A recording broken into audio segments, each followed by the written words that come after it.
السلام علیکم ورحمۃ اللہ وبرکاتہ۔ سورۃ المؤمنون آیا 27۔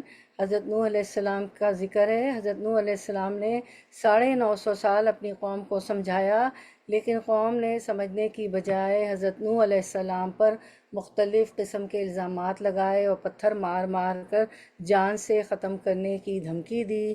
تو اللہ تعالیٰ نے ان کی طرف وحی بھیجی کہ تو ہماری آنکھوں کے سامنے ہماری وحی کے مطابق ایک کشتی بنا، اور جب ہمارا حکم آ جائے عذاب کا اور تنور ابل پڑے اور ہر قسم کا تو ہر قسم کا ایک ایک جوڑا اس کشتی میں رکھ لے، اور اپنے اہل و عیال کو بھی، مگر ان میں سے جن کی بابت ہماری بات پہلے گزر چکی ہے۔ خبردار جن لوگوں نے ظلم کیا ان کے بارے میں مجھ سے کچھ کلام نہ کرنا، وہ تو سب ڈبوئے جائیں گے۔ تو جب ساری زمین ہی چشمے میں تبدیل ہو گئی، نیچے زمین سے پانی چشموں کی طرح ابل پڑا، اوپر سے بارش بھی برس گئی، اللہ کا عذاب آ گیا، تو نوح علیہ السلام کو ہدایت جاری کر دی گئی کہ جب پانی زمین سے ابل پڑے تو حیوانات، نباتات اور ثمرات ہر ایک میں سے ایک ایک جوڑا نر مادہ میل فیمیل کشتی میں رکھ لے تاکہ سب کی نسل باقی رہے، اور جن کی ہلاکت کا فیصلہ ان کے کفر و طغیان کی وجہ سے ہو چکا ہے، جیسے نوح علیہ السلام کی زوجہ، ان کی بیوی اور ان کا ایک بیٹا، یعنی جب عذاب کا آغاز ہو جائے تو ان ظالموں میں سے کسی پر رحم کھانے کی ضرورت نہیں۔ نوح علیہ السلام سے کہا جا رہا ہے کہ آپ کسی کی سفارش کرنا شروع کر دیں، کیونکہ ان کے غرق کرنے کا قطعی فیصلہ کیا جا چکا ہے۔ تو یہ ہے نافرمانی کا، جھٹلانے کا پیغمبروں کو انجام۔ تو جب کشتی تیار ہوئی تو بارش کا سلسلہ شروع ہوا، جس کے بارے میں بتلایا گیا کہ زمین جگہ جگہ سے زمین پھٹ پڑی اور آسمان کے دروازے کھول دیے گئے۔ اب نوح علیہ السلام کو حکم ہوا کہ اللہ تعالیٰ کا شکر ادا کرتے ہوئے آپ اور آپ کے ساتھی کشتی پر سوار ہو جائیں، اور کشتی جو نوح علیہ السلام نے اللہ کی وحی کے مطابق بنائی تھی، اس کی ساخت، اس کا طول 200 ہاتھ، عرض 50 ہاتھ، بلندی 30 ہاتھ تھی، اور اس میں 3 طبقے تھے، یعنی کشتی 3 اسٹوری تھی۔ تو سبحان اللہ، ہم شروع کرتے ہیں انشاءاللہ۔ ہمارا سورۃ المومنون آیت نمبر 25 سے، لاسٹ ٹائم ہم نے 24 پہ اینڈ کیا تھا۔ نحمدہ ونصلی علی رسولہ الکریم، اما بعد فاعوذ باللہ من الشیطان الرجیم، بسم اللہ الرحمن الرحیم۔ ربی اشرح لی صدری ویسر لی امری واحلل عقدۃ من لسانی یفقہوا قولی۔ ربی زدنا علما، ربی زدنا علما، اللہم فقہنا فی الدین، اللہم انفعنا بما علمتنا وعلمنا ما ینفعنا وزدنا علما، آمین یا رب العالمین۔ تو انشاءاللہ ہم شروع کرتے ہیں۔ آیت نمبر 25 سورۃ المومنون ہے، اور آپ کا جز 18 ہے۔ تو ہم شروع کرتے ہیں آیت نمبر 25، ورڈ ٹرانسلیشن۔ ان نہیں ہوا وہ الا مگر رجل ایک شخص، بھی جس کو جنتن جنون ہے، فتربصوا تو انکار کرو، بھی ساتھ اس کے حتیٰ حین ایک وقت تک۔ اب ہم رواں ترجمہ کرتے ہیں۔ تو نوح علیہ السلام کے بارے میں ہم 2 آیتیں پہلے پڑھ چکے تھے، 23 24۔ اب یہ 25 میں بھی نوح علیہ السلام سے آنورڈ بھی نوح علیہ السلام کا ذکر ہے۔ تو قوم کو جب انہوں نے پیغام دیا تو قوم نے کہا وہ تو ایک ایسا آدمی ہے جسے جنون ہو گیا ہے، لہٰذا کچھ مدت انتظار کرو، شاید وہ ٹھیک ہو جائے۔ تو ان ہوا الا رجل بہ جنتن، وہ تو ایک ایسا آدمی ہے جسے جنون ہو گیا، فتربصوا بہ حتی حین، لہٰذا کچھ مدت انتظار کرو، شاید کہ وہ ٹھیک ہو جائے۔ تو فتربصوا، را با صاد، اس کا روٹ ورڈ ہے جس کا معنی ہے انتظار کرنا، کسی معینہ مدت تک انتظار کرنا، جیسے عدت میں ایک عورت انتظار کرتی ہے نا۔ تو نوح علیہ السلام کے مرنے کا ان کا مطلب تھا کہ مرنے کا انتظار کرو، یا اس کے جوش کے ٹھنڈے ہونے کا انتظار کرو، تو سب کو راحت حاصل ہو جائے گی۔ تو قوم نوح کی نظروں میں حضرت نوح علیہ السلام کی دیوانگی یا جنون یہ تھا کہ ساری قوم کے نظریے کے خلاف خالص توحید کی طرف دعوت دے رہے تھے، اور وہ یہی سمجھ رہے تھے کہ یہ نوح کا علیہ السلام نعوذ باللہ ایک بیہودہ سا خیال ہے، بھلا ساری قوم کے مقابلے میں اس اکیلے کی پکار کی کیا حقیقت ہے، لہٰذا اس کی طرف توجہ کی چندہ ضرورت نہیں، وہ خود ہی جب اپنی ناکامی دیکھے گا تو اپنی ایسی باتوں سے باز آ جائے گا، نعوذ باللہ نوح علیہ السلام۔ یہ ہمیں اور اپنے باپ دادوں کو بتوں کی عبادت کرنے کی وجہ سے بیوقوف اور کم عقل سمجھتا ہے اور کہتا ہے، معلوم ہوتا ہے کہ یہ خود ہی دیوانہ ہے، ان ہوا الا رجل بہ جنۃ، اسے ایک وقت تک ڈھیل دو، فتربصوا بہ حتی حین، موت کے ساتھ ہی اس کی دعوت بھی ختم ہو جائے گی، یا ممکن ہے کہ اس کی دیوانگی ختم ہو جائے اور اس دعوت کو ترک کر دے۔ قوم جو ہے یہ سمجھ رہی تھی، ان کو دیوانہ اور مجنون سمجھ رہی تھی کہ یہ کوئی دیوانے پن میں بات کر رہے ہیں۔ تو اب آیت نمبر 26 میں دیکھتے ہیں کہ اللہ تعالیٰ آگے کیا فرماتے ہیں۔ پورا نوح علیہ السلام کا قصہ ہے نا، آیت 23، 23 سے شروع ہوتا۔ ورڈ ٹو ورڈ ٹرانسلیشن 26، قالا، کہا، ربی، اے میرے رب، انصرنی، مدد فرما میری، بما، اس وجہ سے جو کذبونی، انہوں نے جھٹلایا مجھے، کذبون یا کذبونی، نون کے نیچے کسرہ ہے، زیر ہے تو یا کی ساؤنڈ دے رہا ہے، یعنی یہ کی ساؤنڈ دے رہا ہے کہ انہوں نے مجھے جھٹلایا مجھے۔ رواں ترجمہ، نوح علیہ السلام نے دعا کی، رننگ ٹرانسلیشن، اے میرے پروردگار، ان لوگوں نے جو مجھے جھٹلایا ہے تو اس پر میری مدد فرما۔ تو حضرت نوح علیہ السلام کا زمانہ تبلیغ غالباً تمام انبیاء سے زیادہ ہے، 950 سال، جو قرآن کی صراحت کے مطابق ہے۔ اس طویل عرصے میں آپ اپنی قوم سے ناروا باتیں اور طعنے وغیرہ سنتے اور برداشت کرتے رہے۔ اتنی طویل مدت میں بہت ہی کم لوگ ایمان لائے، 1000 سال میں 50,000 کم، 950 سال۔ دوسروں کا کیا ذکر، آپ کی بیوی اور ایک بیٹا بھی آپ کے مقابلے میں کافروں کے ساتھ رہے تھے۔ حضرت نوح علیہ السلام کو یہ یقین ہو گیا تھا کہ اب جو کافر موجود ہیں وہ اس قدر ضدی اور ہٹ دھرم واقع ہوئے ہیں اور ان میں سے کوئی بھی دعوت حق کو قبول کرنے کو تیار نہیں ہوگا، بس یہ لوگ صرف حضرت نوح کی اذیت اور ذہنی کوفت کا باعث بن رہے تھے۔ جب ان کافروں نے آپ کو اذیت دینے میں انتہا کر دی تو اس وقت آپ نے دعا کی کہ یا اللہ، یہ قوم مجھ پر غالب آ گئی ہے اور اب تو ہی میری مدد فرما۔ قالا رب انصرنی بما کذبونی، تو ہی میری مدد فرما اور ان سے اس ظلم کا بدلہ لے جو انہوں نے اتنی طویل مدت مجھ پر ڈھایا ہے۔ تو سورۃ النوح میں ہم دیکھتے ہیں آیت 26، 27، وقال نوح رب لا تذر علی الارض من الکافرین دیارا، اور حضرت نوح علیہ السلام نے کہا، اے میرے پالنے والے، تو روئے زمین پر کسی کافر کو رہنے سہنے والا نہ چھوڑ۔ کیوں؟ اگلی آیت ہی بتا رہی ہے کیوں۔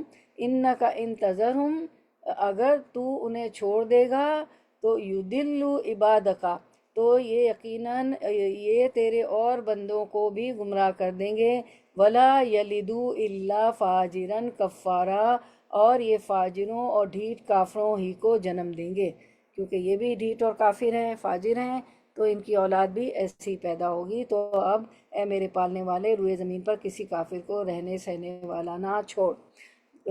تو یہ بدعا اس وقت کی جب حضرت نوح علیہ السلام ان کے ایمان لانے سے بالکل نا امید ہو گئے، اور اللہ تعالیٰ نے بھی اطلاع کر دی کہ اب ان میں سے کوئی ایمان نہیں لائے گا۔ سورۃ الہود آیت 36 میں یہی بات فرمائی گئی ہے، مطلب ہے کہ کسی کو باقی نہ چھوڑ۔ تو سورۃ الہود آیت 26 آیت 36، وَأُوحِیَ إِلَىٰ نُوحٍ أَنَّهُ لَن يُؤْمِنَ مِن قَوْمِكَ، نوح کی طرف وہی بھیجی گئی کہ تیری قوم میں سے جو ایمان لا چکے اس کے سوا اور کوئی اب ایمان لائے گا ہی نہیں، إِلَّا مَنْ قَدْ آمَنَ فَلَا تَبْتَئِسْ بِمَا كَانُوا يَفْعَلُونَ، پس تو ان کے کاموں پر غمگین نہ ہو۔ یہ اس وقت کہا گیا کہ جب نوح علیہ السلام نے عذاب کا مطالبہ کیا اور حضرت نوح علیہ السلام نے بارگاہ الہی میں دعا کی کہ یا رب، زمین پر ایک کافر بھی بسنے والا نہ رہنے دے۔ اللہ نے فرمایا اب مزید کوئی ایمان نہیں لائے گا، تو ان پر فلا تبتئس بما كانوا يفعلون، تو ان پر غم نہ کھا، تو ان کاموں پر غمگین نہ ہو جو ایمان لا کے نہیں دے رہے ہیں۔ آیت number 27، word to word translation, فَأَوْحَيْنَا، اب 27 کر لیتے ہیں ورڈ ٹو ورڈ ٹرانسلیشن. فَأَوْحَيْنَا، ف پس اوہینا وہی کی ہم نے، الہی طرف اس کے، ان کے، اس نائی بنا، الفلکا کشتی، بِأَعْیُنِنَا ہماری نگاہوں کے سامنے. تو یہ آیون جو ہے وہ عینون کی جمع ہے، عین یا نون. وحینا، و اور وحینا ہماری وحی کے مطابق. فیضا پھر جب، جا آ جائے، امرونا حکم ہمارا، یعنی جو ہے سزا. وفارا، و اور فارا جوش مارے، التنور تنور. فسلک تو داخل کر لے، فیہا اس میں، من کلی ہر قسم کے، زوجین جوڑے، نر مادہ، اثنین دونوں، یہ تسنیہ ہے، اثنین دونوں. وَأَهْلَكَ اور اپنے اہل و عیال کو، الا مگر، من جو، سبقہ پہلے ہو چکی، علیہ اس پر، القول بات، منہم ان میں سے، ولا اور نہ، تخاطبنی تم بات کرنا مجھ سے، فی الذین ان کے معاملے میں، جنہوں نے، ظلموا ظلم کیا، انہم انا بے شک، ہم وہ، انہم بے شک وہ، مغرقون غرق کیے جانے والے ہیں. رننگ ٹرانسلیشن، رواں ترجمہ. تو ہم نے ان کی طرف وحی بھیجی کہ تو ہماری آنکھوں کے سامنے ہماری وحی کے مطابق ایک کشتی بنا، اور جب ہمارا حکم آ جائے اور تنور ابل پڑے تو ہر قسم کا ایک ایک جوڑا اس میں رکھ لے، اور اپنے اہل کو بھی، مگر ان میں سے جن کی بابت ہماری بات پہلے گزر چکی ہے. خبردار جن لوگوں نے ظلم کیا ان کے بارے میں مجھ سے کچھ کلام نہ کرنا، وہ تو سب ڈبوئے جائیں گے. فَأَوْحَيْنَا إِلَيْهِ أَنِ اصْنَعِ الْفُلْكَ بِأَعْیُنِنَا وَوَحْیِنَا. تو ہم نے اس کی طرف وحی بھیجی کہ تو ہماری آنکھوں کے سامنے ہماری وحی کے مطابق ایک کشتی بنا. ٹھیک ہے، تو انسنا ایک کشتی بنا. تو اسنا جو ہے صنعت کے ساتھ بنانا نا، اور فعالہ جو ہوتا ہے بس ایک کام کوئی کر لینا، اور اسنا صنعت کے ساتھ، کاریگری کے ساتھ بنا، کیونکہ اللہ تعالیٰ جو ہے اپنی، کہہ رہے تھے کہ ہماری آنکھوں کے سامنے ہماری وحی کے مطابق بنا. اللہ تعالیٰ نے اپنی وحی بھیجی تھی کہ کس طرح بنا. تو کشتی کے بانی جو ہیں نوح علیہ السلام ہے، اس سے پہلے کبھی کسی نے کشتی نہیں بنائی تھی. ٹھیک ہے، تو ہم نے اس کی طرف وحی بھیجی کہ تو ہماری آنکھوں کے سامنے ہماری وحی کے مطابق ایک کشتی بنا. فَإِذَا جَاءَ أَمْرُنَا اور جب ہمارا حکم آ جائے، یعنی ان کی ہلاکت کا حکم آ جائے، ٹھیک ہے، ان کے عذاب کا حکم آ جائے. فَاسْلُكْ فِيهَا وَفَارَتْ تنور اور تنور ابل پڑے. تو صحیح بات یہ کہ اس سے مراد ہمارے یہاں کا معروف تنور نہیں ہے جس میں روٹی پکاتے ہیں، بلکہ روئے زمین سے مراد ہے. ساری زمین ہی چشمے میں تبدیل ہو گئی، نیچے زمین سے پانی چشموں کی طرح ابل پڑا. نوح علیہ السلام کو ہدایت جاری ہے کہ جب پانی زمین سے ابل پڑے تو کیا کرو. فَاسْلُكْ فِيهَا مِن كُلِّ زَوْجَيْنِ اثْنَيْنِ اور وَأَهْلَكَ تو کیا کرو، تو ہر قسم کا ایک ایک جوڑا اس میں رکھ لو. ٹھیک ہے، فَاسْلُكْ فِيهَا مِن كُلِّ زَوْجَيْنِ اثْنَيْنِ یعنی حیوانات، نباتات اور ثمرات، ہر ایک میں سے ایک ایک جوڑا نر مادہ کشتی میں رکھ لے تاکہ سب کی نسل باقی رہے. ٹھیک ہے، اس کے بعد اللہ تعالیٰ فرماتے اِلَّا مَن سَبَقَ عَلَيْهِ الْقَوْلُ زوجین اثنین وَأَهْلَكَ إِلَّا مَن سَبَقَ عَلَيْهِ الْقَوْلُ مِنْهُمْ. ٹھیک ہے، یعنی جن کی یعنی یہ فرماتے ہیں اللہ تعالیٰ کہ اور اپنے اہل کو بھی رکھ لو کشتی میں، مگر ان میں سے جن کی بابت ہماری بات پہلے گزر چکی ہے، یعنی جن کی ہلاکت کا فیصلہ ان کے کفر و طغیان کی وجہ سے ہو چکا ہے، جنہوں نے آپ کو جھٹلایا، اللہ کی بات مان کے نہیں دی، نوح علیہ السلام کی بات نہیں مان کے دی. تو ان میں ان کی زوجہ تھی، ان کی بیوی تھی نوح علیہ السلام کی، اور ان کا ایک بیٹا تھا. ٹھیک ہے، وہ جو ہے ہلاکت، اس کے لیے ہلاکت کا فیصلہ ہو چکا ہے، اللہ تعالیٰ فرما رہے ہیں. پھر اللہ تعالیٰ آگے فرماتے وَلَا تُخَاطِبْنِي فِي الَّذِينَ ظَلَمُوا إِنَّهُمْ مُغْرَقُونَ. خبردار جن لوگوں نے ظلم کیا ہے ان کے بارے میں مجھ سے کچھ کلام نہ کرنا، وہ تو سب مغرقون ڈبوئے جائیں گے۔ یعنی جب عذاب کا آغاز ہو جائے تو ان ظالموں میں سے کسی پر رحم کھانے کی ضرورت نہیں، ان کی بیوی، ان کا بیٹا اور جو ایمان نہیں لائے، کہ تو کسی کی سفارش کرنی شروع کر دے، کیونکہ ان کے غرق کرنے کا قطعی فیصلہ کیا جا چکا ہے، انہم مغرقون۔ اسی بات کو سورۃ الہود میں اللہ تعالیٰ فرماتے ہیں، سورۃ الہود 40، حتیٰ اذا جاء امرنا وفارت التنور، یہاں قلنا احمل فیہا من کل زوجین اثنین واہلک الا من سبق علیہ القول ومن آمن وما آمن معہ الا قلیل۔ اب اس آیت کو سمجھتے ہیں، اس میں بھی پوری تفسیر ہے کہ حتیٰ اذا جاء امرنا، یہاں تک کہ جب ہمارا حکم آ پہنچا، وفار التنور، اور تنور ابلنے لگا۔ اس سے بعض نے روٹی پکانے کا تنور، بعض نے مخصوص جگہ مثلا عین الورود اور بعض نے سطح زمین مراد لیے۔ حافظ ابن کثیر نے اس آخری مفہوم کو ترجیح دی ہے، یعنی ساری زمینی چشموں کی طرح ابل پڑی، اوپر سے آسمان کی بارش نے رہی صحیح کسر پوری کر دی۔ پھر اللہ تعالیٰ فرماتے ہیں کہ ہم نے کہا کہ کشتی میں ہر قسم کے جانداروں میں سے جوڑے، یعنی 2 جانور، ایک نر اور ایک مادہ سوار کر لے۔ کل نحمل فیہا من کل زوجین اثنین، ٹھیک ہے، اس سے مراد مذکر اور مؤنث یعنی نر مادہ، اسی طرح ہر ذی روح مخلوق کا جوڑا کشتی میں رکھ لیا گیا، اور بعض کہتے ہیں کہ نباتات بھی رکھے گئے تھے، ٹھیک ہے۔ پھر اللہ تعالیٰ فرماتے ہیں اور اپنے گھر کے لوگوں کو بھی سوائے ان کے جن پر پہلے سے بات پڑ چکی، وَأَهْلَكَ إِلَّا مَنْ سَبَقَ عَلَيْهِ الْقَوْلُ وَمَنْ آمَنَ، تو یعنی جن کا غرق ہونا تقدیر الہی میں ثبت ہے، اس سے مراد عام کفار ہیں، یا یہ استثناء اہلکا سے ہے، یعنی اپنے گھر والوں کو بھی کشتی میں سوار کرا لے سوائے ان کے جن پر اللہ کی بات سبقت کر گئی، یعنی ان کا ایک بیٹا کنعان یا یام اس کا نام تھا، اور حضرت نوح علیہ السلام کی اہلیہ وعیلہ، یہ دونوں کافر تھے، ان کو کشتی میں بیٹھنے والوں سے مستثنیٰ قرار دیا گیا تھا۔ اس کے بعد اللہ تعالیٰ فرماتے ہیں کہ اور سب ایمان والوں کو بھی، تو یعنی سب اہل ایمان کو کشتی میں سوار کر لے، ومن آمنا۔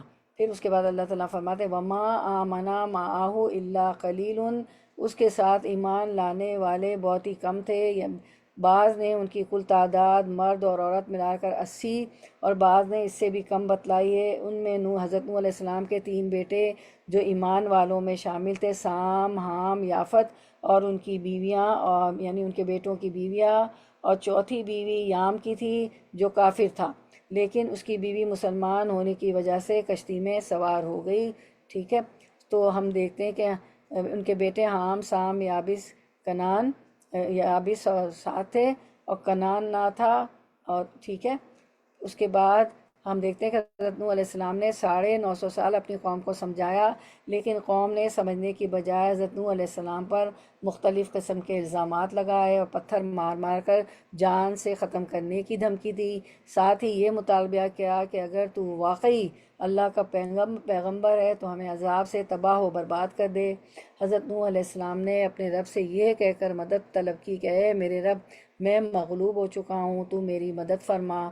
اس صورتحال میں حضرت نوح علیہ السلام کی طرف وحی کی گئی، اے نوح علیہ السلام، آپ کی قوم میں سے جس نے ایمان لانا تھا وہ لا چکا، اب تیری قوم میں سے کوئی ایمان نہیں لائے گا، لہٰذا اب ہماری ہدایت کے مطابق ہمارے سامنے ایک کشتی بناؤ، جب ہمارا حکم آ جائے اور تنور پھٹ جائے تو ہر چیز کا جوڑا جوڑا کشتی پر سوار کرو، اس میں ان لوگوں کو سوار کرنا جو اس سے پہلے ایمان لا چکے ہیں، اور جن لوگوں نے عقیدہ توحید کا انکار اور آپ کی نافرمانی کر کے اپنے آپ پر ظلم کیا ہے، ان کے بارے میں ہم سے درخواست نہ کرنا، کیونکہ وہ غرق ہو کر رہیں گے۔ نوح علیہ السلام کو یہ بتلا دیا گیا کہ تیری بیوی بھی غرق ہونے والوں میں شامل ہوگی، چنانچہ نوح علیہ السلام نے اپنے رب کی وحی کے مطابق ٹھیک ٹھیک اسی طرح کشتی تیار کی جس طرح انہیں کشتی بنانے کا حکم ہوا تھا۔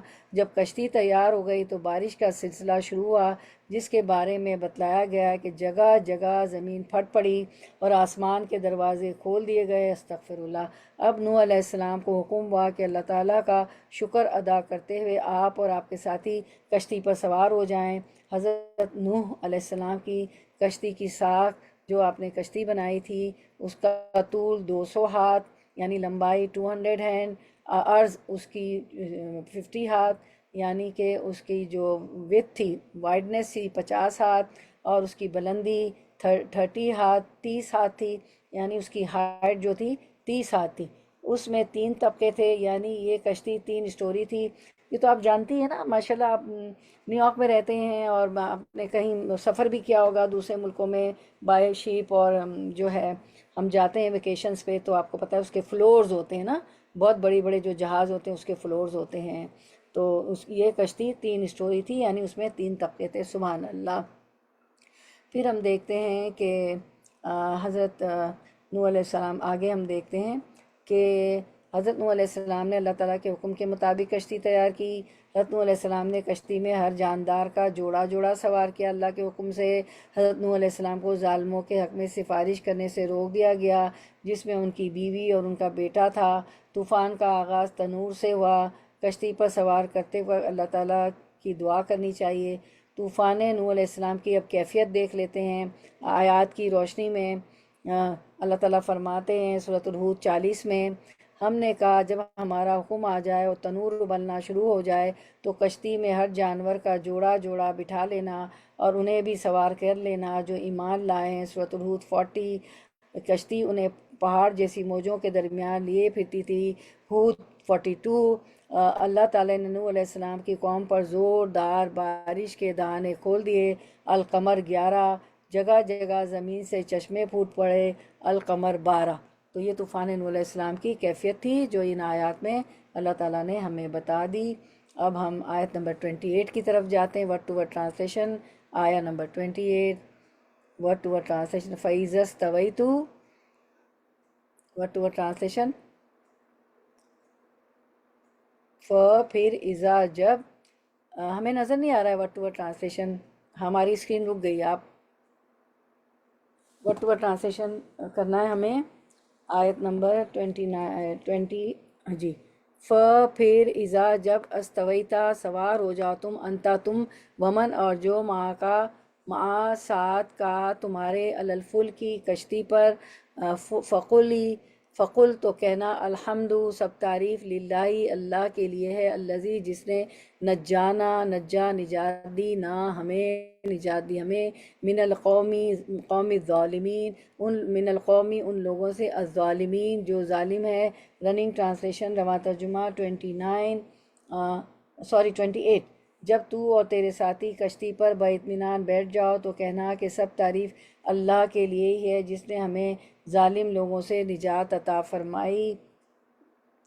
یہ واقعات ان کی تفصیل ہم سورۃ الہود میں بھی پڑھ چکے تھے، اور پھر ہم دیکھتے ہیں فَإِذَا اسْتَوَيْتَ أَنْتَ وَمَن مَّعَكَ عَلَى الْفُلْكِ، پر جب تو اور جو تمہارے ہمراہ ہوں کشتی میں جم کر بیٹھ جاؤ، علی الفلک کشتی میں بیٹھ جاؤ تو کیا کہنا، فقل الحمد للہ الذی سب تعریف اس اللہ کے لیے ہے، الذی نجانا من القوم الظالمین جس نے ہمیں ظالم لوگوں سے نجات دی۔ یعنی یہ قوم اتنی بدبخت تھی جس کی غرقابی پر حضرت نوح علیہ السلام نے اللہ تعالیٰ کا شکر ادا کیا اور بجائے افسوس کے خوشی کا اظہار کیا۔ یہ قوم فی الواقع خس کم جہاں پاک کا مصداق تھی، جبکہ حضرت نوح علیہ السلام نے اپنی دعا میں واضح طور پر یہ الفاظ کہے تھے کہ یا اللہ اس قوم میں سے ایک گھرانہ بھی زندہ نہ رہنے دے، کیونکہ ان کے ہاں جو بچے پیدا ہوں گے وہ بھی فاسق و فاجر ہی پیدا ہوں گے اور کبھی حق کو قبول نہ کریں گے۔ تو نوح علیہ السلام جو ہے سورۃ النوح دیکھ لیتے ہیں، آیت 26 آیت 27، وقال نوح ربی لا تذر علی الارض من الکافرین دیارا، اور حضرت نوح علیہ السلام نے کہا اے میرے پالنے والے، تو روئے زمین پر کسی کافر کو رہنے سہنے والا نہ چھوڑ۔ آیت نمبر 27 سورۃ النوح۔ انکا ان تذرهم یضلوا عبادک ولا یلدوا الا فاجرا کفارا، آیت 27 سورۃ نوح۔ اگر تو انہیں چھوڑ دے گا تو یقیناً یہ تیرے اور بندوں کو بھی گمراہ کر دیں گے، اور یہ فاجروں اور ڈھیٹ کافروں ہی کو جنم دیں گے۔ اب آیت number 29 word to word translation. وقل ربی انزلنی منزلا مبارکا وانت خیر المنزلین۔ آیت number 29 word to word translation. وقل، اور کہنا، ربی اے میرے رب، انزلنی انزلنی اتار مجھے منزلاً اتارنے کی جگہ، مبارکاً بابرکت، وانتا اور تو خیر بہتر ہے، المنزلین سب اتارنے والوں سے۔ Running translation 29۔ اور نوح علیہ السلام کو اللہ تعالیٰ نے فرمایا اور یہ بھی کہنا کہ میرے پروردگار مجھے برکت والی جگہ اتارنا، اور تو سب سے بہترین اتارنے والا ہے۔ وقول، اور کہنا، ربی اے میرے رب، انزلنی منزلا مبارکا، مجھے برکت والی جگہ اتارنا، وانتا خیر المنزلین، اور تو سب سے بہتر اتارنے والا ہے۔ یہ بھی اس دعا کا حصہ ہے جو خود اللہ تعالیٰ نے حضرت نوح علیہ السلام کو کشتی میں سوار ہوتے وقت سکھلائی تھی۔ اس دعا میں انت خیر المنزلین کا ایک معنی تو ترجمے سے واضح ہے کہ تو سب سے بہتر اتارنے والا ہے، اور اس کا دوسرا معنی یہ ہے کہ تو بہت اچھا مہمان نواز ہے یا بہت اچھا میزبان ہے، جیسا کہ یوسف علیہ السلام نے اپنے بھائیوں سے فرمایا تھا جب وہ غلہ لینے گئے تھے، کیا تم دیکھتے نہیں کہ میں ناب میں بھی پورا دیتا ہوں اور مہمان نواز بھی بہت اچھا ہوں۔ مطلب یہ ہے کہ اللہ مجھے بابرکت جگہ پر کشتی سے اتارنا، اور اترنے کے بعد ہمیں وافر رزق بھی مہیا فرمانا، کیونکہ انسان کو فوراً بھوک لگتی ہے، کہیں سفر میں ہو، سفر سے کہیں لوٹے واپس پہنچے، سو کے اٹھے تو کیا ہوتا ہے، فوراً بھوک۔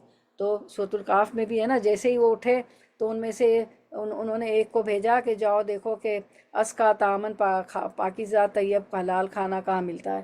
تو مجھے مطلب یہ ہے کہ نوح علیہ السلام نے اللہ تعالیٰ نے دعا سکھائی کہ مجھے بابرکت جگہ پر کشتی سے اتارنا، اور اتارنے کے بعد ہمیں وافر رزق بھی مہیا کرنا، کثیر بہت زیادہ رزق بھی عطا کرنا، کشتی میں بیٹھ کر اللہ کا شکر ادا کرنا کہ ان ظالموں کو بالآخر غرق کر کے ان سے نجات عطا فرمائی، اور کشتی کے خیر و عافیت کے ساتھ کنارے پر لگنے کی دعا کرنا۔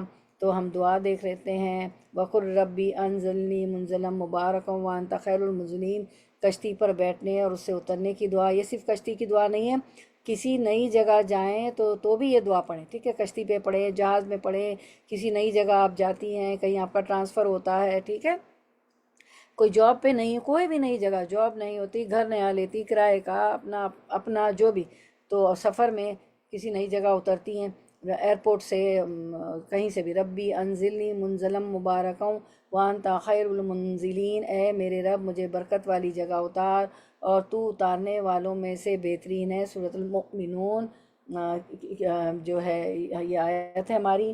اوکے، پھر ہم دیکھتے ہیں کہ نبی صلی اللہ علیہ وسلم سواری پر بیٹھتے وقت یہ دعا پڑھتے تھے۔ کیا پڑھتے تھے؟ جب اپنا پہلا قدم سواری پہ رکھے تو بسم اللہ پڑھے، ٹھیک ہے، تو آپ بسم اللہ پڑھتے تھے، اور پھر جب اوپر چڑھ جائے تو الحمدللہ پڑھنے کے لیے کے بعد یہ دعا پڑھے، سبحان الذی سخر لنا ھذا وما کنا لہ مقرنین وَإِنَّا إِلَىٰ رَبِّنَا لَمُنقَلِبُونَ، پاک ہے وہ اللہ جس نے سواری کو ہمارے تابع کر دیا جبکہ ہم اس کو قابو میں لانے والے نہیں تھے، اور ہمیں اپنے رب ہی کی طرف پلٹ کر جانا ہے۔ تو نبی صلی اللہ علیہ وسلم سواری پر بیٹھتے وقت یہ دعا پڑھتے تھے، اللہ اکبر، اللہ اکبر، اللہ اکبر، 3 بار، ٹھیک ہے، پھر پڑھتے تھے سبحان الذی سخر لنا ھذا وما کنا لہ مقرنین وَإِنَّا إِلَىٰ رَبِّنَا لَمُنقَلِبُونَ۔ سورۃ الزخرف کی یہ آیت جو ہے، اوکے، اس کے بعد جو ہے لا الہ الا انت سبحانک انی ظلمت نفسی فاغفر لی ذنوبی انہ لا یغفر الذنوب الا انت۔ اس کے بارے میں حدیث بھی دیکھ لیتے ہیں۔ علی رضی اللہ، ایک صحابی جو تھے علی رضی اللہ عنہ کے پاس حاضر ہوئے تو آپ کے لیے ایک سواری لائی گئی تاکہ اس پر سوار ہوں، سوار ہو۔ علی رضی اللہ عنہ فرماتے ہیں جب آپ نے اپنا پاؤں رکاب میں رکھا تو بسم اللہ کا، پھر جب آپ اس کی پشت پر ٹھیک سے بیٹھ گئے تو الحمدللہ کہا، اور سبحان الذی سخر لنا ھذا وما کنا لہ مقرنین وإنا الی ربنا لمنقلبون کہا، پھر 3 مرتبہ الحمدللہ کہا، پھر 3 مرتبہ اللہ اکبر کہا، پھر سبحانک انی ظلمت نفسی فاغفر لی فإنہ لا یغفر الذنوب الا انت کہا۔ ٹھیک ہے، تو یہ تھی ہماری آیت سے کے مطابق دعا۔ پھر اس کے بعد ہم دیکھتے ہیں کہ حضرت نوح علیہ السلام کو کشتی پر بیٹھنے اور اس سے اترنے کی دعا سکھائی گئی۔ چنانچہ حضرت نوح علیہ السلام کشتی پر بیٹھے ہوئے اللہ تعالیٰ کا شکریہ ادا کرنے کے ساتھ مسلسل دعا کرتے رہے، ربی انزلنی منزلا مبارکا وانت خیر المنزلین، اے میرے رب مجھے بابرکت انداز میں زمین پر اتارنا، تو ہی بہتر انداز میں اتارنے والا ہے۔ اللہ تعالیٰ نے اس واقعے پر تبصرہ کرتے ہوئے ارشاد فرمایا کہ نصیحت حاصل کرنے والوں کے لیے اس میں بہت سی نصیحت کے اسباق ہیں۔ یہ بھی فرمایا کہ ہم لوگوں کو آزماتے ہیں۔ ایمانداروں کو اللہ تعالیٰ عام طور پر مشکلات اور مصائب کے ذریعے آزماتا ہے، اور ظالموں کو وسائل اور مہلت دے کر آزماتا ہے۔ ٹھیک ہے، حضرت نوح علیہ السلام کو کشتی پر بیٹھنے اور اس سے اترنے کی دعا سکھائی گئی۔ چنانچہ حضرت نوح علیہ السلام کشتی پر بیٹھے ہوئے اور اللہ تعالیٰ کا شکریہ ادا کرنے کے ساتھ مسلسل دعا کرتے رہے۔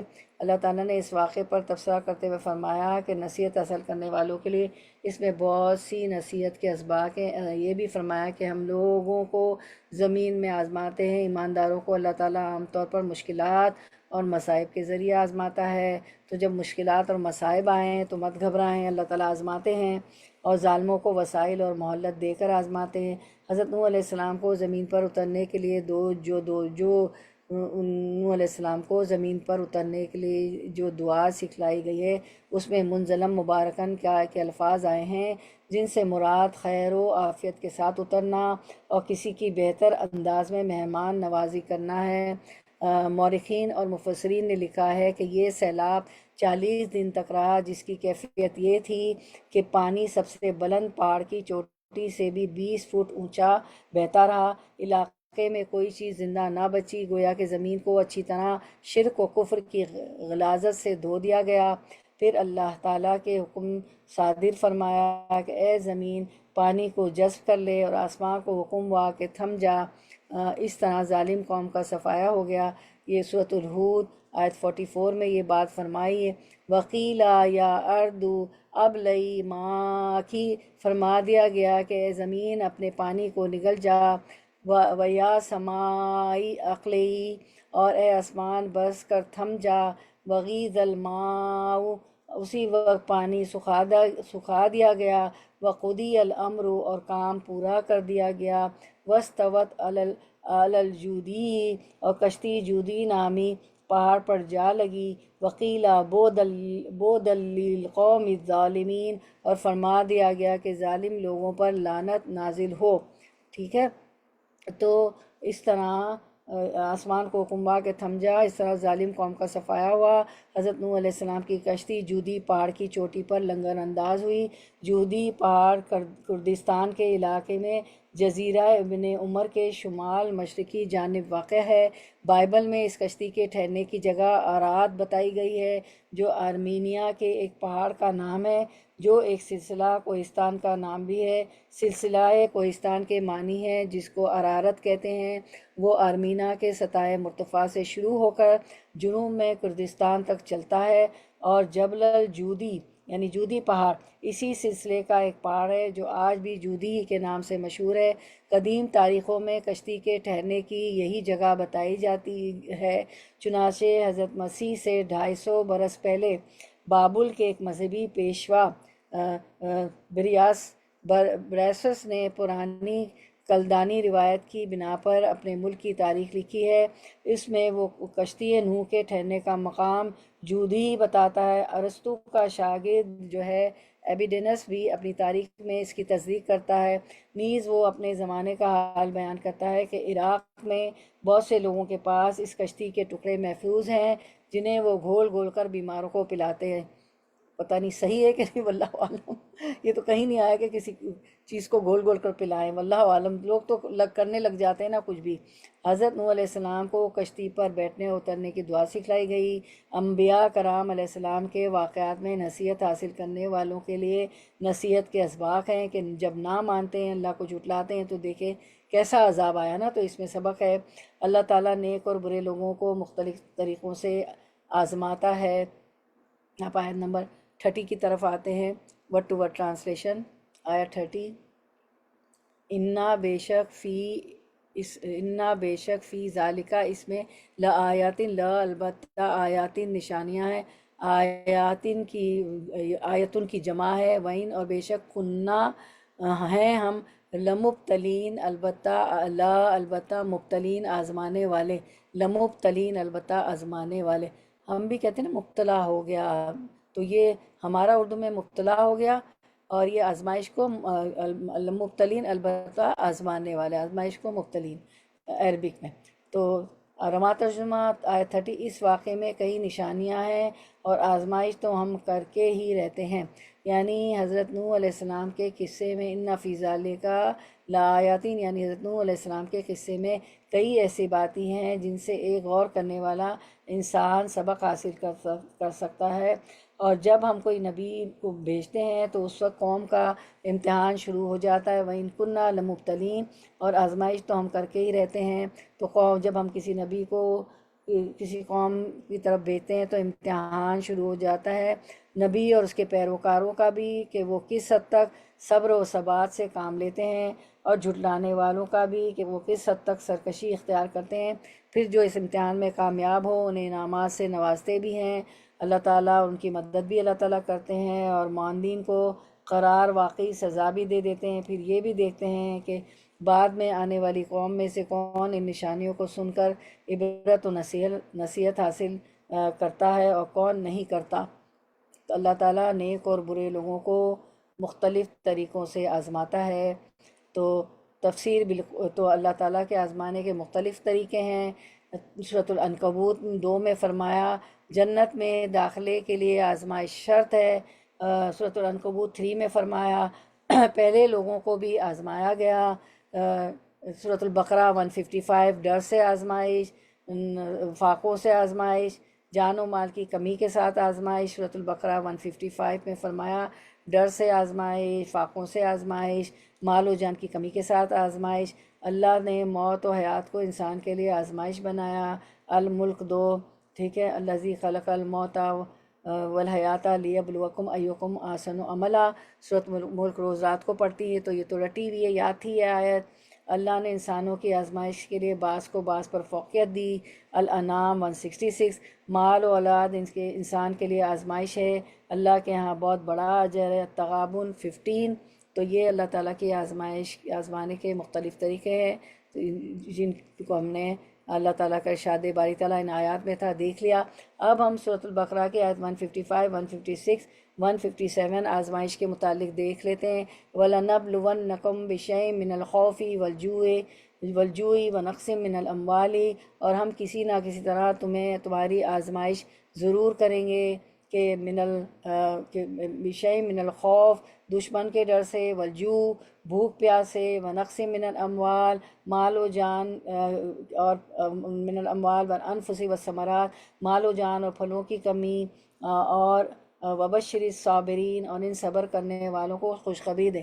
تو 5 مصیبتیں، 5 مصیبتیں آ کے رہتی ہیں نا، بھوک پیاس، دشمن کا ڈر، مال و جان، بیماریاں آ جاتی، موت ہو جاتی، پھلوں کی کمی یعنی ویجز کم ملتے ہیں، نوکری چھوٹ جاتی، بزنس فیل ہو جاتے ہیں، موت ہو جاتی ہے، بیماریاں آ جاتی ہیں، کبھی بھوک افلاس ہو جاتی ہے، دشمن کا خوف ہوتا ہے۔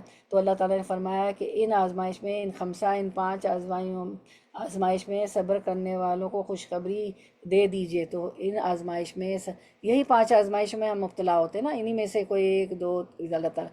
تو وَلَنَبْلُوَنَّكُمْ، تو یہاں 2 تاکید ہے، ایک تو لام کی کہ البتہ، اور نون پہ شد ہے، تو 2 تاکید کے وَلَنَبْلُوَنَّكُمْ، ضرور بضرور ہم تمہیں آزمائش میں ڈالیں گے، ضرور آزمائیں گے ان 5 چیزوں میں، ٹھیک ہے، مال جان اولاد پھل بھوک پیاس۔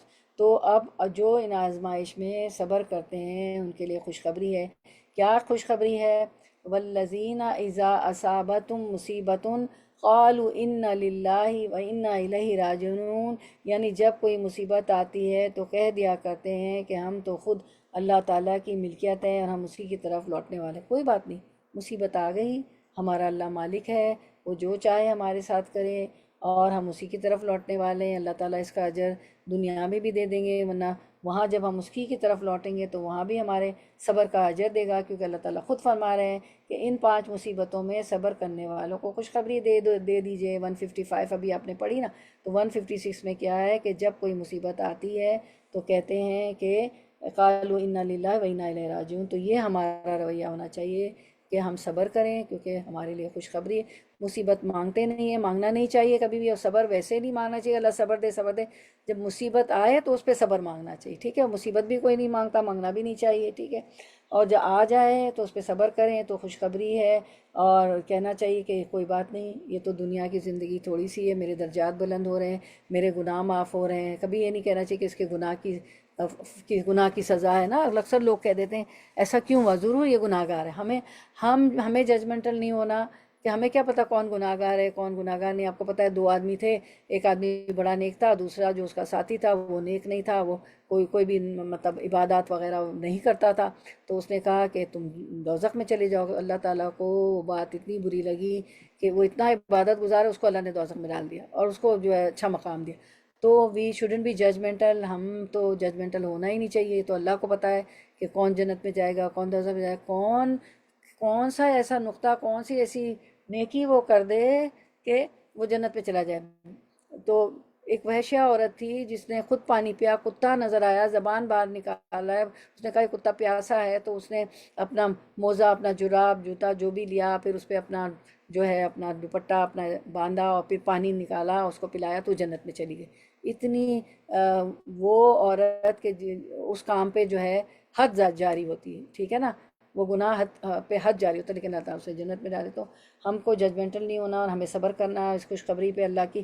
تو خوشخبری کیا ہے؟ اولئک علیہم صلوات من ربہم ورحمۃ، ان پر ان کے رب کی نوازشیں اور رحمتیں ہیں.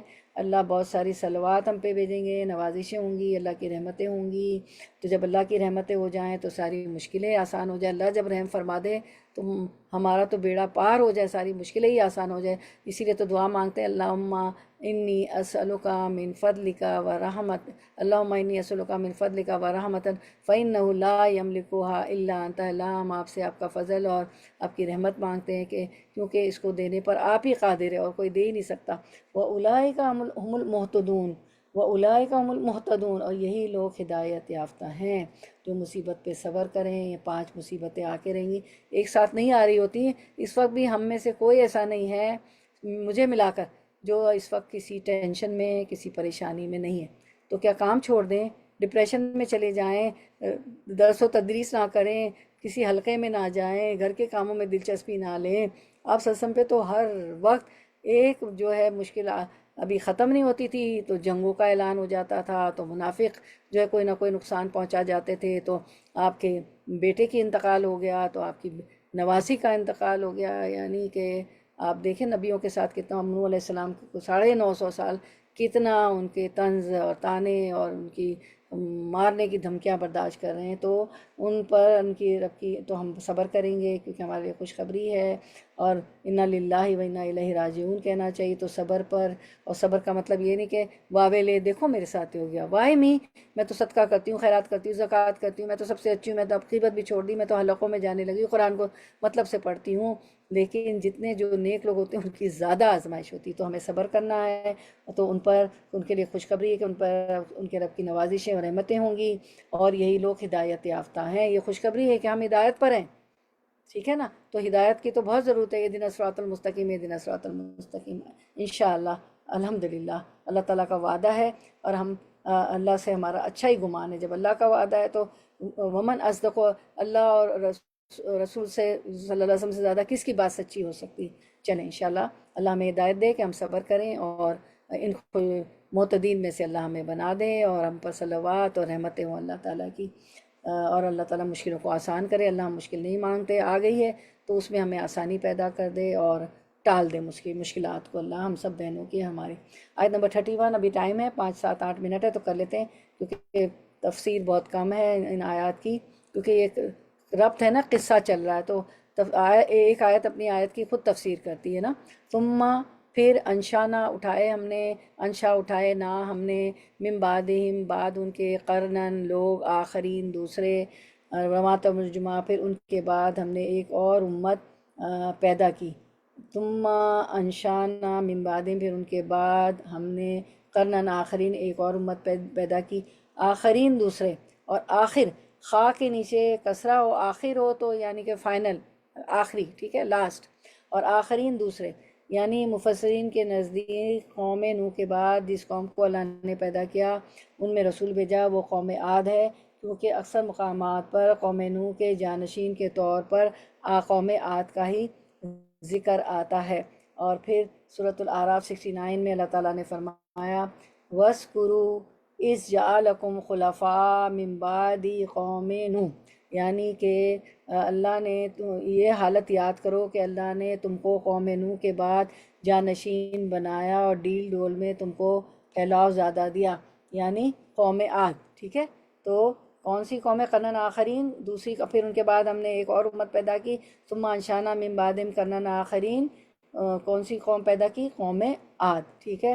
پھر تو اللہ تعالیٰ نے نوح علیہ السلام کی قوم کو غرقاب کرنے کے بعد بچنے والے لوگوں کو بڑی افزائش سے سرفراز فرمایا، جس کے نتیجے میں ایک دفعہ پھر طوفان نوح کے علاقے میں آبادی کی کثرت ہو گئی، اور اللہ تعالیٰ نے ان میں ایک رسول بھیجا جس نے اپنی دعوت کا آغاز اسی بات سے کیا جس کی دعوت حضرت نوح علیہ السلام دیا کرتے تھے۔ اس پیغمبر نے لوگوں کو بار بار یہ بات سمجھائی کہ اے لوگو، صرف ایک اللہ کی عبادت کرو، اس کے علاوہ کسی کی عبادت کرنا جائز نہیں۔ کیا تم اللہ سے ڈر کر ایسا کرنے کے لیے تیار ہو؟ لیکن قوم نے اللہ تعالیٰ کی صرف ایک الہ ماننے سے انکار کر دیا۔ وقت کے پیغمبر نے انہیں بہت سمجھایا کہ اللہ تعالیٰ کے ساتھ شرک کرنے سے باز آ جاؤ اور صرف ایک اللہ کی عبادت کرو، مگر قوم نے اپنے رسول کی بات ماننے سے انکار کر دیا۔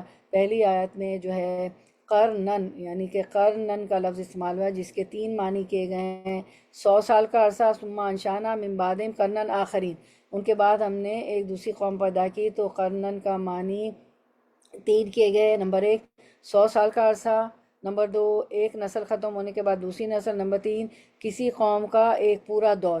یہاں رسول کا نام نہیں بتلایا گیا، لیکن مفسرین کا اندازہ یہ ہے کہ اس سے مراد حضرت ہود علیہ السلام ہے۔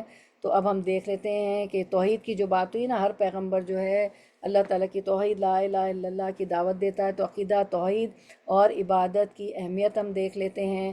اس پر ہمارے پاس 2 حدیثیں ہیں۔ حضرت معاذ رضی اللہ عنہ فرماتے ہیں کہ نبی کریم صلی اللہ علیہ وسلم جس گدھے پر سوار تھے میں اس پر آپ کے پیچھے بیٹھا ہوا تھا، اس گدھے کا نام عفیر تھا۔ آپ صلی اللہ علیہ وسلم نے فرمایا اے معاذ، کیا تمہیں معلوم ہے کہ اللہ تعالیٰ کا حق اپنے بندوں پر کیا ہے اور بندوں کا حق اللہ تعالیٰ پر کیا ہے؟ میں نے عرض کیا اللہ اور اس کے رسول ہی زیادہ جانتے ہیں۔ آپ صلی اللہ علیہ وسلم فرمایا اللہ کا حق اپنے بندوں پر یہ ہے کہ اس کی عبادت کریں اور اس کے ساتھ کسی کو شریک نہ ٹھہرائیں، اور بندوں کا حق اللہ تعالیٰ پر یہ ہے کہ جو بندہ اللہ کے ساتھ کسی کو شریک نہ ٹھہراتا ہو اللہ اسے عذاب نہ دے۔ میں نے کہا یا رسول اللہ، کیا میں اس کی لوگوں کو بشارت نہ دے دوں؟ آپ صلی اللہ علیہ وسلم نے فرمایا لوگوں کو اس کی بشارت نہ دو، ورنہ وہ خالی اعتماد کر بیٹھیں گے اور نیک اعمال سے غافل ہو جائیں گے۔ پھر ایک اور حدیث ہے، حضرت عبداللہ رضی اللہ عنہ بیان کرتے ہیں کہ میں نے نبی کریم صلی اللہ علیہ وسلم سے پوچھا اللہ کے نزدیک کون سا گناہ سب سے بڑا ہے؟ فرمایا اور یہ کہ تم اللہ کے ساتھ کسی کو برابر ٹھہراؤ حالانکہ اللہ ہی نے تم کو پیدا کیا ہے۔ میں نے عرض کیا یہ تو واقعی سب سے بڑا گناہ ہے، پھر اس کے بعد کون سا گناہ سب سے بڑا ہے؟ فرمایا کہ یہ کہ تم اپنی اولاد کو اس خوف سے مار ڈالو کہ وہ تمہارے ساتھ کھائیں گے۔ میں نے پوچھا اس کے بعد؟ تو فرمایا یہ کہ تم اپنے پڑوسی کی عورت سے زنا کرو، ٹھیک ہے۔ تو یہ دو حدیثیں تھی عقیدہ توحید کے بارے میں۔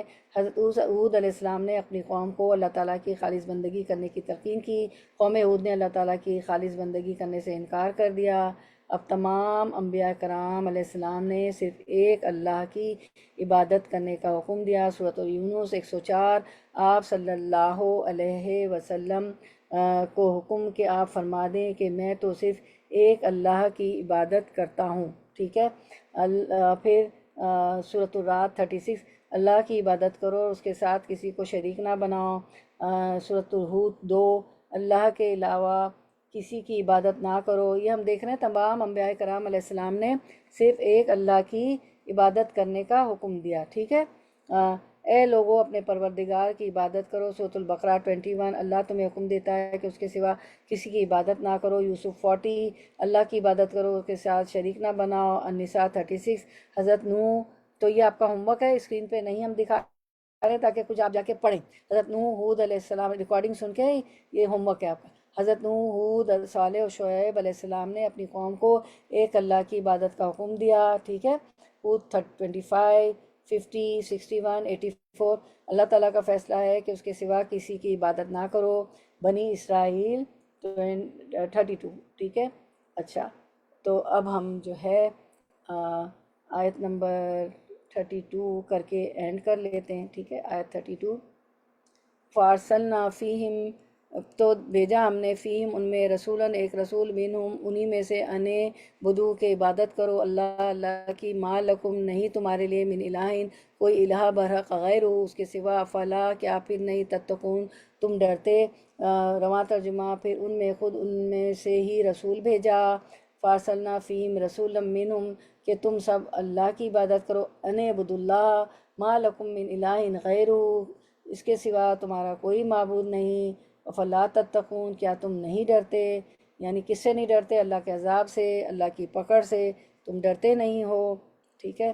تو پھر اس کے بعد ہم دیکھتے ہیں یہ رسول بھی ہم نے انہی میں سے بھیجا، ظاہر رسول ان کے انہی میں سے ہوتے ہیں نا، جس کی نشو و نما ان کے درمیان ہوئی تھی، ظاہر وہ رسول بھی ان میں ہی بڑے ہوتے ہیں، ان کے درمیان ہی ہوتے ہیں، جس کو وہ اچھی طرح پہچانتے تھے، اس کے خاندان، مکان اور جائے پیدائش ہر چیز سے واقف تھے۔ اس نے آ کر سب سے پہلے وہی توحید کی دعوت دی کہ ایک اللہ کی عبادت کرو، اور جو ہر نبی کی دعوت و تبلیغ کا سرنامہ ہوتا ہے، ٹھیک ہے۔ چلیں ہم اسی پہ اینڈ کرتے ہیں، اور جو ہے تلاوت لگا لیتے ہیں، تلاوت سن لیتے ہیں ہم آیت نمبر 25 سے انشاءاللہ، کیونکہ آپ کو قرآن کے اسٹوڈنٹ کو تلاوت آنی۔ آیت نمبر 25 سے ہم نے شروع کیا تھا، تو ہم تلاوت سن لیتے ہیں۔ كفروا من قومه ما هذا إلا بشر مثلكم يريد أن يتفضل عليكم ولو شاء الله لأنزل ملائكة ما سمعنا بهذا في آبائنا الأولين إن هو إلا رجل به جنة فتربصوا به حتى حين قال رب انصرني بما كذبون فأوحينا إليه أن اصنع الفلك بأعيننا ووحينا فإذا جاء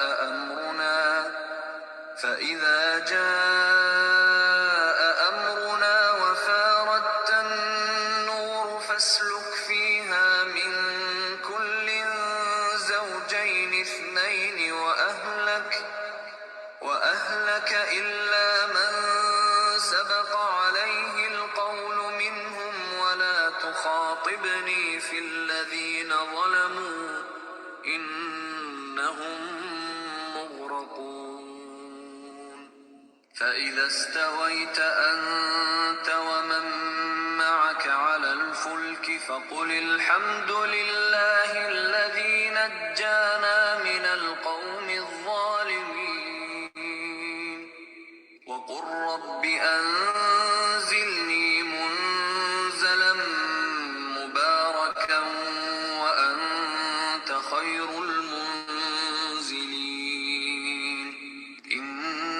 في ذلك لآيات وإن كنا لمبتلين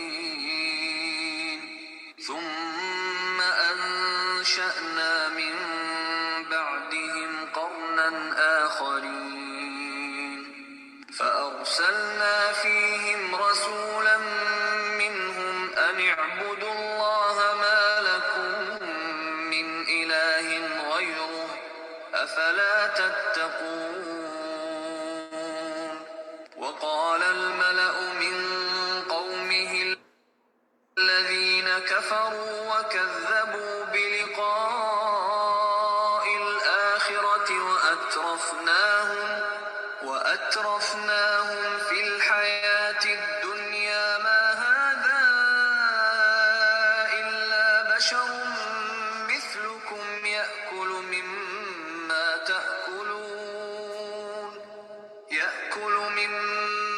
تأكلون منه ويشرب مما تشربون. سبحان اللہ. تو یہ تلاوت ہم جتنی آیتیں کرتے ہیں نا اس کو سنا کریں تو 24 گھنٹے میں سائنس نے بھی پروو کیا ہے کہ چیزیں یاد ہو جاتی ہیں، اور تفسیر بھی دیکھ لیا کریں یا ریکارڈنگ سن لیا کریں، ٹھیک ہے؟ تو یہ آپ کو آیتیں بھی یاد ہوتی چلی جائیں گی. فائدہ تو ہو یہ تعلیم القرآن کا، کتنی بھی ہو، ایک ہو جائے، دو ہو جائے، تین ہو جائے، تو بیر منیمم 3 تو ہم ایک رکوع میں پڑھ سکتے ہیں نا. نئی نئی آیتیں تو ہماری توجہ بھی نماز کی طرف اچھی رہے گی، خشوع و خضوع آئے گا. اللہم وفقنا لما تحب و ترضی، یا اللہ ہمیں توفیق دیجیے کہ ہم وہ عمل کریں جس سے آپ محبت کرتے ہیں اور راضی ہوتے ہیں. جو کچھ ہم پڑھتے ہیں سنتے ہیں یا الہی اس پہ عمل کرنے کی توفیق عطا فرمائیے. ربنا تقبل منا انک انت السمیع العلیم وتب علینا انک انت التواب الرحیم. سبحان ربک رب العزت عما یصفون وسلام علی المرسلین والحمد للہ رب العالمین. بارک اللہ فی علمک و عملک و رزقکم و اوقاتکم و اہلکم و مالکم وآخر دعوانا ان الحمد للہ رب العالمین. سبحانک اللہم و بحمدک اشہد ان لا الہ الا انت استغفرک و اتوب الیک. السلام علیکم ورحمۃ اللہ وبرکاتہ. کسی کو کوئی بات رکھنی ہو، ان آیات پہ کچھ ایڈ کرنا ہو تو ضرور ایڈ کریں.